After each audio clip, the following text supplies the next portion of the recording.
Dobrý večer. Zajtra musím zvolať Bezpečnostnú radu Slovenskej republiky, vládu a hovoriť s koaličnými partnermi. Hneď potom odcestujem do Paríža na bojovú poradu o Ukrajine, ktorú narýchlo v priebehu ostatných hodín zvolal francúzsky prezident a ktoré sa podľa všetkého zúčastnia všetky členské štáty Európskej únie, ako aj niektoré nečlenské štáty, ktoré sú však členmi NATO. Dôvod porady je jasný. Včera som pri príležitosti druhého výročia vojny na Ukrajine povedal, že stratégia Západu vo vojne na Ukrajine zlyhala. A postavil som otázku, aká bude ďalšia reakcia Západu.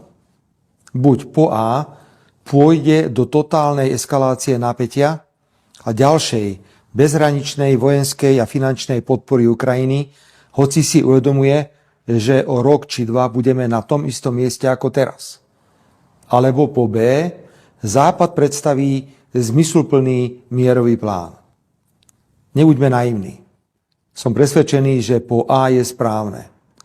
Z informácií o témach, o ktorých máme zajtra hovoriť, idem ráz po chrbte.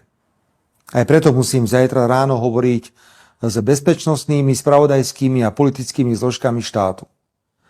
V jednej veci mám však úplne jasno.